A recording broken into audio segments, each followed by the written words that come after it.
حضرت ام المومنین حضرت عائشہ صدیقہ رضی اللہ تعالیٰ عنہ فرماتی ہیں کہ حضور علیہ السلام کی تلاوت کا انداز یہی ہوتا تھا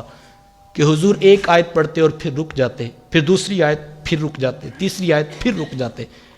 اور آپ فرماتی ہیں کہ جس طرح کی آیات ہوتی ہم حضور کی شخصیت پر اس طرح کے اثرات بھی دیکھتے۔ اگر کہیں پہ عذاب الہی کا تذکرہ ہوتا تو محبوب کی آنکھوں سے آنسو جاری ہو جاتے۔ حضور علیہ السلام کہیں پر دعاؤں والی آیات تلاوت کرتے تو حضور علیہ السلام کے ہاتھ دعا کے لیے اٹھ جاتے اور حضور اسی وقت اپنے رب سے مانگنا شروع کر دیتے۔ کہیں جنت کا تذکرہ ہوتا تو بشاشت جو ہے حضور کے چہرے پہ نظر آتے، خوشی کے آثار ہم چہرے پہ دیکھتے، اور کہیں پر حضور خود یہ فرماتے ہیں کہ مجھے سورہ مرسلات کی آیات نے بوڑھا کر دیا ہے، چونکہ وہاں پر جو ہے وہ زوردار انداز میں عذاب الہی کا تذکرہ ہے۔ تو قرآن مجید کی تلاوت اس بات کا تقاضا کرتی ہے کہ ہم قرآن مجید کی آیات کو خوب ٹھہر ٹھہر کے سمجھ کر پڑھیں، اور جو پڑھیں اس کو اپنے دل پہ طاری کرنے کی کوشش بھی کریں۔ یہ ورتل القرآن ترتیلا کا حکم ہے، اور حضور علیہ السلام نے امت کو بھی اسی طرح قرآن کی تلاوت کرنے کا حکم دیا۔ قرآن مجید کا نزول بھی اسی طرح ہوا، اللہ نے محبوب کو پڑھنے کا حکم بھی اسی طرح دیا، اور حضور نے بھی امت کو اسی طرح آگے پہنچانے کا حکم دیا۔ اس کی جو حکمت ہے کہ اگر ٹھہر ٹھہر کے پڑھیں گے تو پھر حاصل کیا ہوگا، تو اس کا ہم مکی آیات میں دیکھ سکتے ہیں کہ کفار مکہ یہ اعتراض کرتے تھے،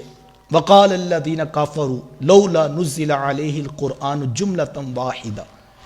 وہ یہ کہتے تھے کہ یہ یک بارگی میں قرآن نازل کیوں نہیں ہو جاتا،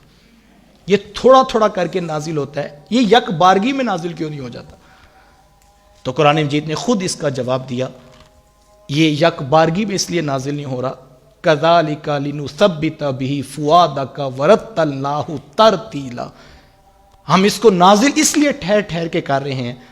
تاکہ جتنا نازل ہوتا جائے وہ آپ کے دل اقدس کے اندر پختہ ہوتا چلا جائے، وہ جمتا چلا جائے۔ یہ مقصود قرآن ہے۔ اقبال علیہ الرحمٰن نے کہا تھا، تیرے ضمیر پہ جب تک نہ ہو نزول کتاب، تیرے ضمیر پہ جب تک نہ ہو نزول کتاب، گرا کشا ہے نہ راضی نہ صاحب کشاف۔ اقبال ماتے ہیں یہ روح میں اگر اترا ہے تو پھر تجھے کچھ حاصل ہوگا، اور اگر یہ روح میں نہیں اترا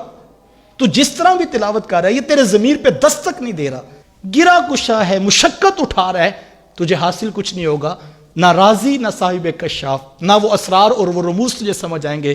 نہ تیرے دل کی کھڑکیاں کھلیں گی، نہ تیرے دماغ کے طبق روشن ہوں گے کہ تیرے اندر قرآن کا وہ فہم حاصل ہو جائے۔